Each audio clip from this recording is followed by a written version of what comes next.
Draft Movement of Goods, Northern Ireland to Great Britain, Animals, Feed and Food, Plant Health, etc., Transitory Provision and Miscellaneous Amendments Regulations 2024. I call the Minister to make the motion. Thank you, and it's a pleasure to serve under your chairmanship.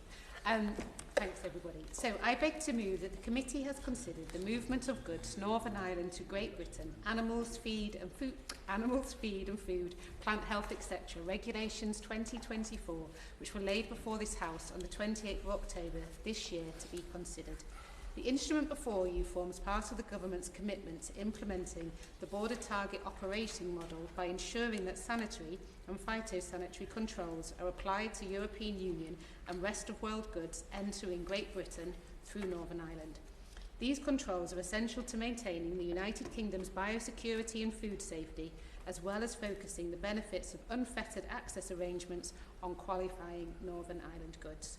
This instrument uses powers conferred by the European Union Withdrawal Act 2018, and it has two main purposes. Firstly, to apply pre-notification and sanitary and phytosanitary certification requirements to goods that are not qualifying Northern Ireland goods entering Great Britain through Northern Ireland. These requirements are consistent with those already applied to certain European Economic Area goods and those entering Great Britain from Switzerland, Liechtenstein, the Faroe Islands and Greenland under the transitional staging period. This means that European Union and rest of world goods entering Great Britain through Northern Ireland are treated the same as such goods entering Great Britain through Ireland. Secondly, to make consequential amendments to various pieces of sanitary and phytosanitary legislation, the qualifying Northern Ireland goods definition was amended earlier this year for food and feed goods. The consequential amendments in the legislation I am presenting to you today ensure that the updated definition is reflected consistently across the regulatory framework. Let me emphasise from the outset, the Government remains fully committed to ensuring unfettered access for qualifying Northern Ireland goods to the rest of the UK market. The Windsor Framework Command Paper, published by the previous Government in February 2023, and the Border Target Operating Model, published in August 2023, clearly states that Northern Ireland businesses will have unfettered access when moving qualifying Northern Ireland goods into Great Britain.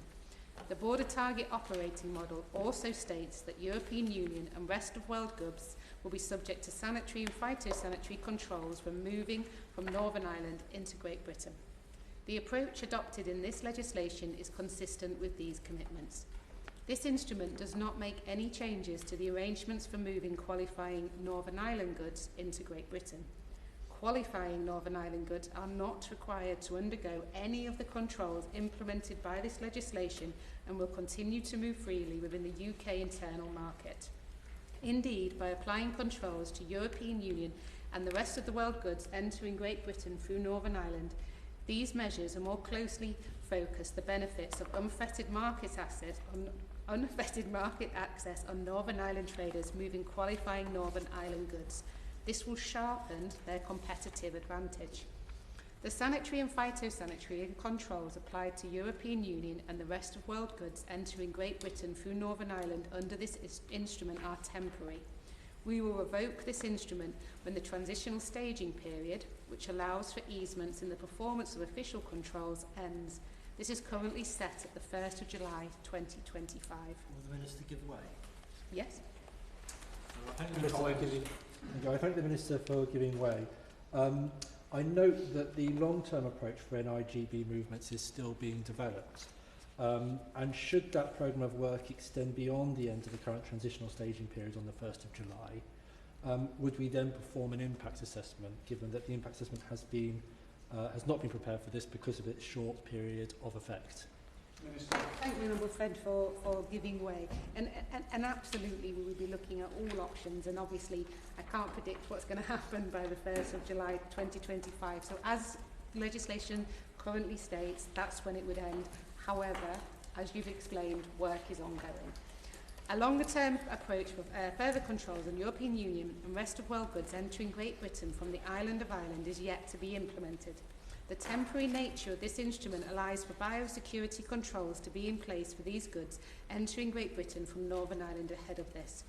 though that is of course without prejudice to unfettered access protections granted to qualifying Northern Ireland goods. I must also highlight that this instrument extends to England, Wales and Scotland. I want to reaffirm the Government's steadfast commitment to supporting the businesses and communities of Northern Ireland while safeguarding the integrity of the UK internal market. I commend this instrument to the House and look forward to the contributions of my honourable friends in this debate. The question is that the committee has considered the draft movements of goods, Northern Ireland to Great Britain, animals, feed and food, plant health, etc., transitory provision, miscellaneous amendments, regulations 2024. I call the opposition spokesperson, Dr. Neil Hudson.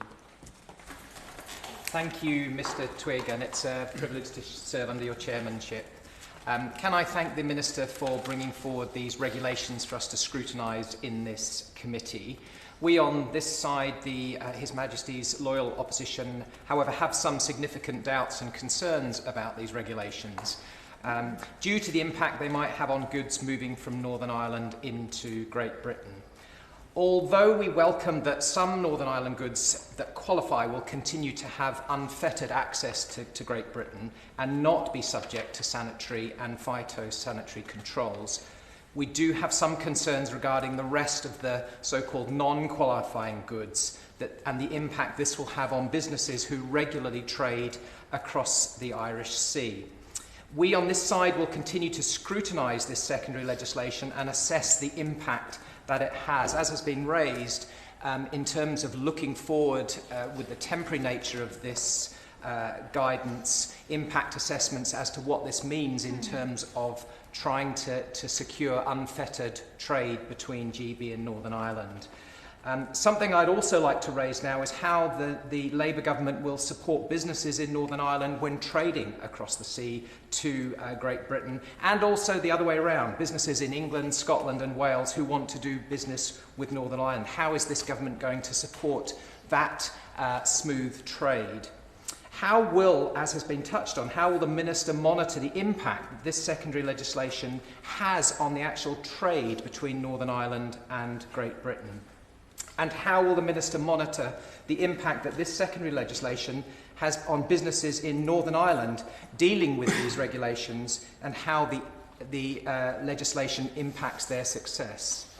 Now, goods from Northern Ireland must be able to make it across the sea so that businesses there are not at an unfair disadvantage. So accordingly, as we have some concerns and reservations, we will be formally abstaining on this piece of secondary legislation. We look forward to scrutinising further and for the Minister to address our concerns about smooth trade between Northern Ireland and Great Britain, and in terms of upholding the importance of biosecurity. We will be pressing for the Government to bring forward plans to encourage businesses to trade across the sea so that we all benefit across our entire United Kingdom. Thank you, Mr Chair. Sammy Wilson. Thank you, Mr Chairman. Can I just give if you want to speak, you need to make sure you talk, please. Thanks so much, Sammy Wilson. First of all, can I make it clear why these regulations are required? And the only reason for introducing these regulations today is because the previous government, supported by the present government when in opposition, accepted that Northern Ireland should be divided from the rest of the United Kingdom. Normally these checks for goods coming from a third country would have been done at the recognised international border of the country which is imposing them. But because of a decision made to divide Northern Ireland from the rest of the United Kingdom, to disregard the international border between Northern Ireland and the Irish Republic, and the checks which would normally have taken place there, these checks are necessary for trade going from Northern Ireland into GB. I welcome the fact that Northern Ireland is to be differentiated, and Northern Ireland trade is to be differentiated from trade from the Republic of Ireland into GB.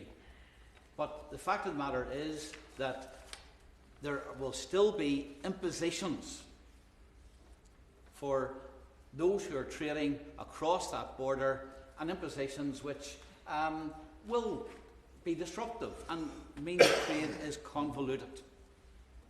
Now, if we look at what is proposed today, there's a certain irony here.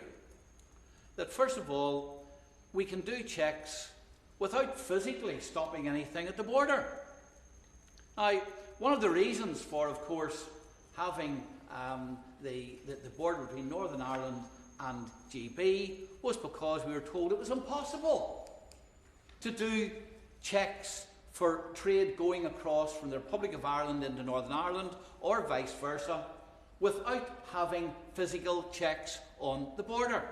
And now we're told that they can be done by the production of certificates, can be done at warehouses, can be done at point of destination, etc. And the question that I ask, and a bigger question, and it's one for the current government, because this issue is not going to go away and is still causing difficulties in Northern Ireland for trade between GB and Northern Ireland.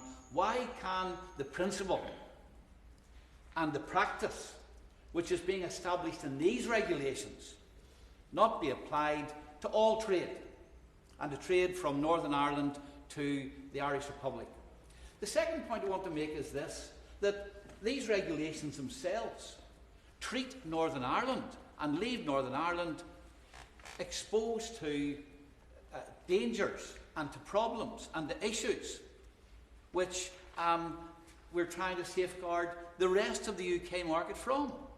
Because, of course, the checks, the SPS checks and the certification applies to goods moving from the Irish Republic through Northern Ireland into GB. They don't apply if the goods simply move from the Republic of Ireland into Northern Ireland. So we have a situation where there are fears, and quite rightly there should be fears, because it has been quite clear in the past that the Irish Republic and the authorities in the Irish Republic have been lax when it comes to imposing some of the animal safety regulations, etc. But according to these regulations, the goods can move from the Republic into Northern Ireland, be used in Northern Ireland, consumed in Northern Ireland, have their final destination in Northern Ireland without any checks. It is only when they move into another part of the United Kingdom that those checks are to be imposed. Again, indicating that as a result of the arrangements, the current arrangements were in place with the European Union, that Northern Ireland is not only left exposed in terms of the disruption of trade, but is also left exposed in terms of the safety of some of that trade. Looking at the longer term, and I mean, I would like to hear from the Minister what is the intention. If, for example, these checks away from the border prove to be ineffective, that people and traders decide that they're going to ignore them, they're going to abuse them, at what stage then does the government envisage the possibility of physical checks on lorries crossing into GB from Northern Ireland? How would those lorries be distinguished from lorries originating in the Irish Republic, or lorry loads which are brought into Northern Ireland and then put into Northern Ireland owned lorries and then taken into GB? Because it would be a constitutional and economic affront if we were then to find that we were going to have a two-way system of vehicles being checked. They're already being checked when coming from GB into Northern Ireland, even though very little of that trade will ever finish up in the Irish Republic. And if those barriers were to be imposed in the other direction, then of course that would be a double affront to the people in Northern Ireland. I think that whatever approach is taken here, there is always going to be this issue of where you place the international boundary within the country that we belong to. then issues are going to arise. And whilst the Minister's brought these regulations forward as interim measures, and when looking at the border operating model later on, whenever it's imposed, formalising in a more structured way what's going to be done, I think that we will be closely monitoring how this works, and secondly, what happens in the future. The last point I want to make, Mr. Chairman, is this: that as long as this uncertainty goes on, businesses in Northern Ireland are going to be left with the issue of how do we deal and what is the cost of dealing with business in our main market. We have already seen the uncertainty which the checks coming from GB to Northern Ireland have caused for businesses both in GB and in Northern Ireland. This is yet another irritant and another barrier which disrupts the flow of trade between the two parts of our country, and it does not augur well for the promise of unfettered access. Indeed, the very fact that we have to impose and have these checks, I think, indicates that there is not the normal flow of trade, and will not be the normal flow of trade within the United Kingdom until the issue of the protocol and the Windsor Framework is dealt with. Thank you, Mr. Chairman, and can I say that it's a pleasure to serve under your chairmanship. The regulations before us seek to address the issue of non-qualifying goods moving from Northern Ireland to GB, requiring pre-notification, phytosanitary certification and other checks. While the intention might be to protect the integrity of trade flows, the reality is very different. The reality is that these measures stem from a flawed premise that should never have been accepted in the first place. Under changes made earlier this year, qualifying status for goods was amended to distinguish between goods genuinely produced in or linked to Northern Ireland and those from the Republic of Ireland. This distinction is now being embedded in law with additional controls for non-qualifying goods.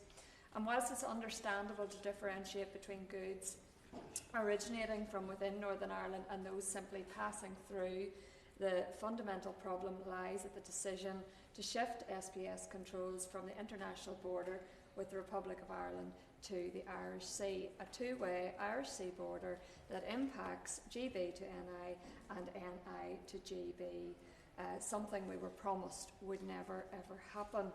This shift has once again created constitutional damage, but also economic harm. It was inevitable that this system would lead to barriers, not just for goods coming into NI, but for those moving NI to GB. These regulations now will formalise a convoluted and difficult to enforce arrangement, potentially impacting the seamless movement of goods produced in Northern Ireland, with hauliers and logistic experts highlighting the difficulty that this will create. There's particularly troubling irony here. The regulations allow for checks on non-qualifying goods to be carried out away from traditional border control posts at any point of destination, warehouse or other suitable locations. If such flexibility is acceptable for trade moving NI to GB, why is it not considered viable for trade across the land border between Northern Ireland and the Republic of Ireland? Also, these arrangements are transitional, as has already been highlighted.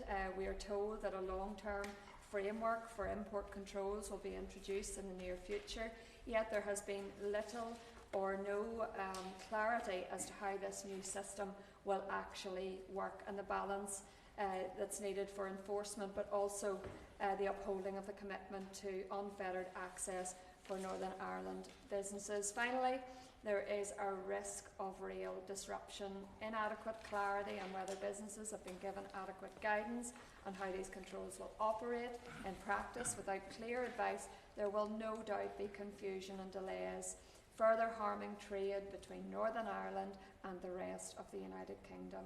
Additionally, this screams off, as long as GB is okay, don't worry about Northern Ireland. Northern Ireland doesn't matter when it comes to animal and plant health. disease and protection of our market, given that the border has now moved from its rightful place. These regulations attempt to address a problem that should never have existed. They create an extra burden on our agri-food businesses when they're already squeezed. They highlight the harm caused by the Irish Sea border and the need for a solution that respects Northern Ireland's integral place in the United Kingdom. Thank you. Thank you, Mr. Chairman, for the opportunity to contribute on this matter. I think there are the practical considerations, and there is the ideology that lies behind these regulations. On the practical side, we are told that goods which are qualifying Northern Ireland goods, that's to say those which originate only within Northern Ireland, are said to have free passage to GB. Mind you, the very fact you have to consider and discuss that within what's supposed to be one single country and one single internal market is a commentary in itself. But surely the Minister would have to concede that to implement these regulations, there will have to be spot checks on the NI qualifying goods moving to GB. Because without that, there is no protection against the infringement and the breaches and the upset of the very thing meant to be protected. So I suspect, whereas it's easy to say that Northern Ireland qualifying goods will move unfettered from Northern Ireland to GB, the reality, inevitably, in time, will be very different, because spot checks will inevitably, as a protection, be carried out. And then we will have the full frontal effect of fettering trade from Northern Ireland to GB. The more fundamental point is that these regulations put the government in something of a bind.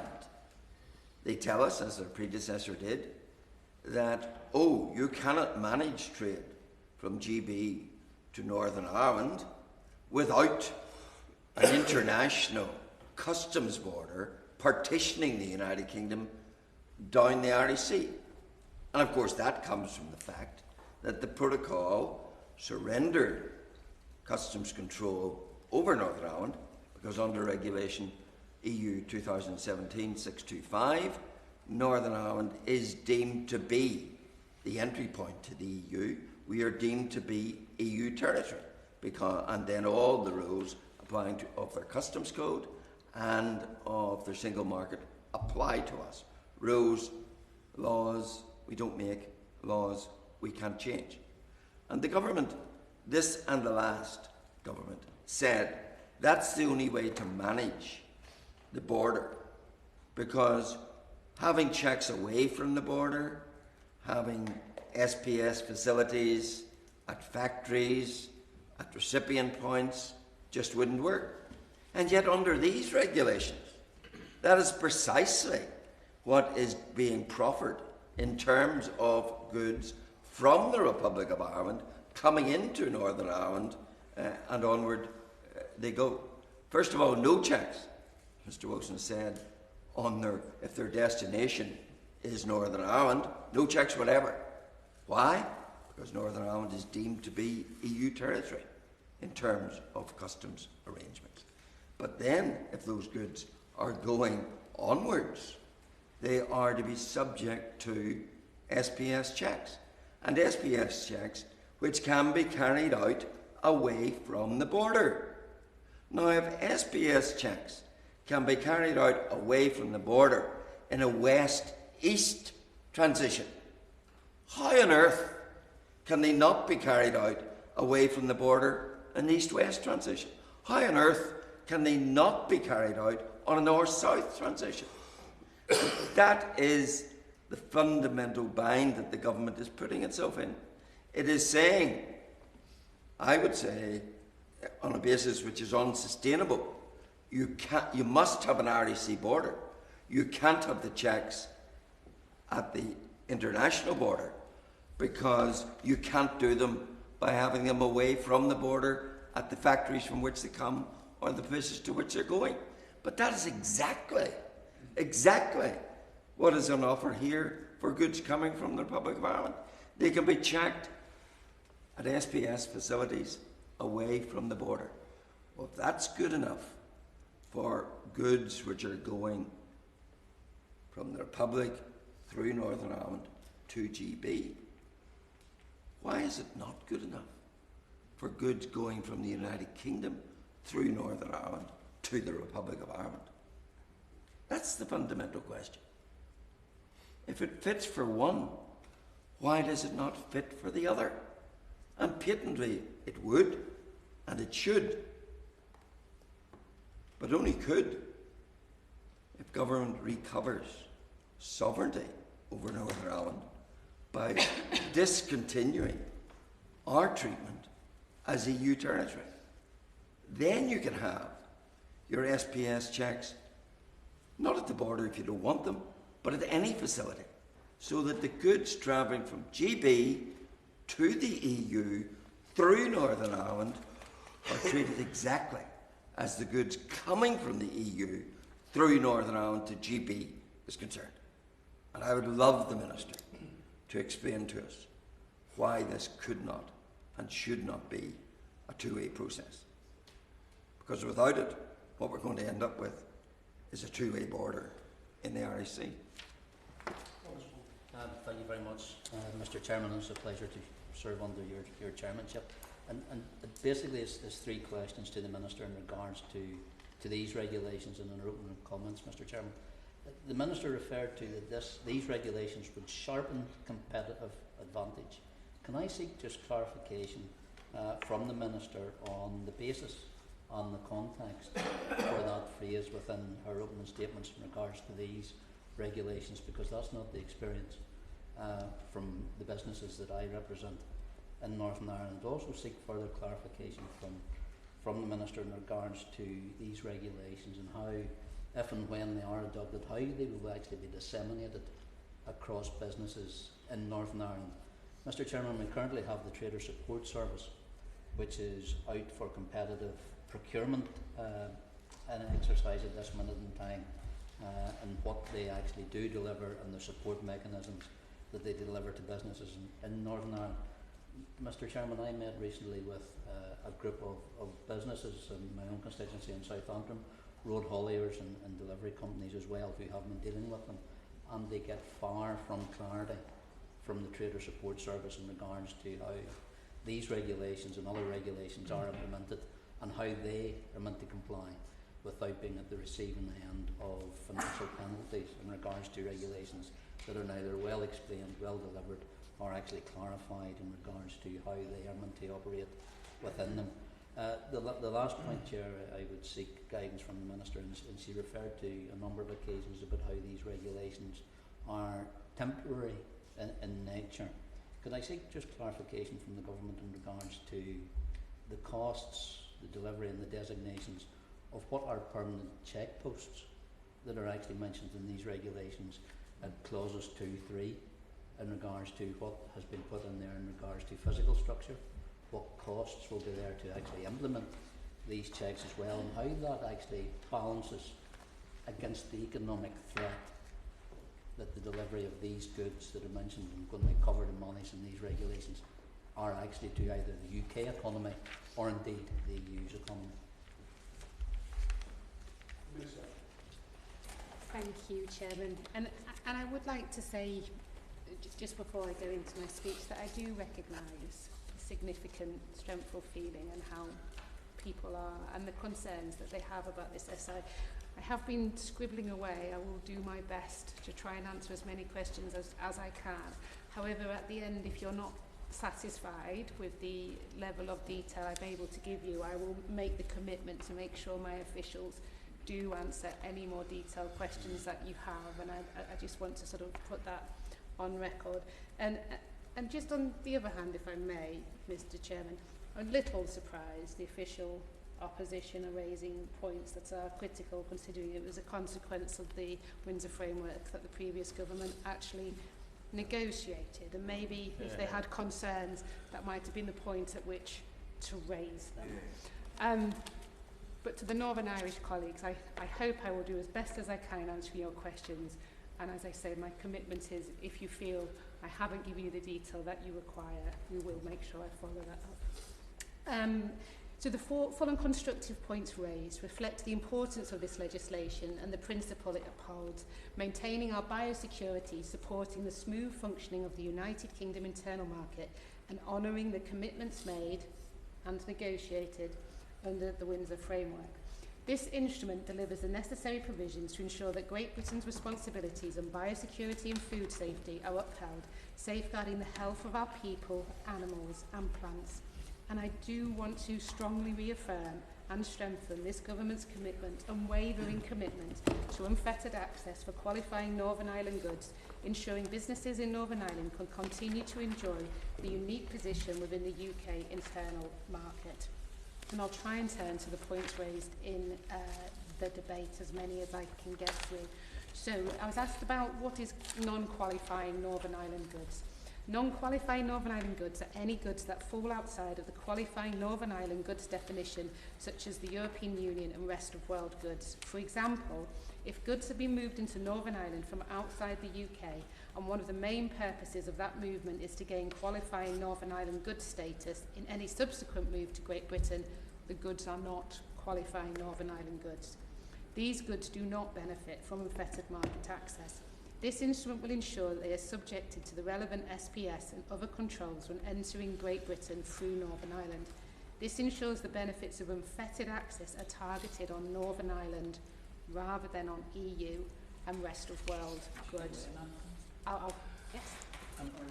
Would she accept, what assurances can she then give to people in Northern Ireland that since those checks do not cover the goods when they come into Northern Ireland, it's only when they go into GB, what assurances can give to people in Northern Ireland that they are not going to be subject to dangers or to disadvantages which the rest of the United Kingdom won't be? I thank my noble friend. My understanding is that is a consequence. That is the consequence of the Windsor Framework. However, if I'm incorrect in that response, I'll make sure that I get you a proper answer. But that's my understanding of the situation, is that as a consequence of the Windsor Framework and the desire not to have a hard border within the island of Ireland. I was also asked, why is this instrument temporary? This instrument will be revoked when the transitional staging period expires, which is currently scheduled, as we've said, to end on the 1st of July 2025. The timeline for implementation of further controls on non-qualifying goods entering Great Britain from the island of Ireland has not yet been announced. We will provide a further update on it in summer 2025, and again repeat my commitment to inform and keeping up to date all Northern Irish members of Parliament, especially so that you know exactly what's happening and when. Yes, yes. The move towards the border control operating model, of course, started under the last government, and I think, as a number of members have already indicated, it was chaotic.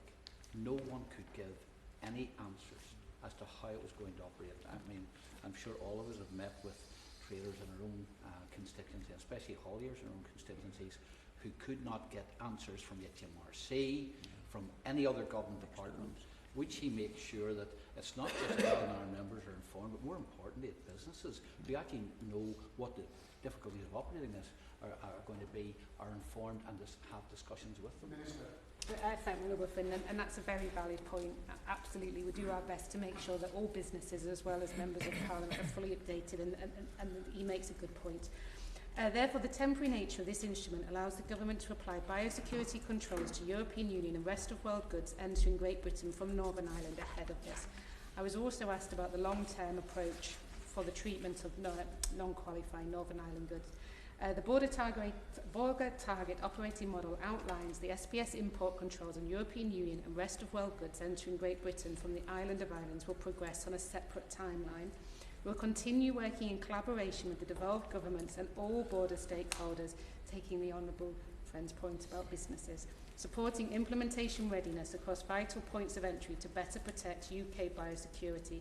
We will communicate any additional updates well in advance, giving traders time to prepare. The UK Government will work closely with devolved governments to develop plans for the delivery of a long-term approach for the treatment of European Union and rest of world goods entering Great Britain from the island of Ireland. These plans will continue to preserve the unfettered movement of qualifying Northern Ireland goods into Great Britain, whether those goods are moving directly from Northern Ireland to Great Britain or moving from Great Britain to Northern Ireland via Ireland. And then I was asked about whether it would give effect to an Irish sea border. So no is the short answer.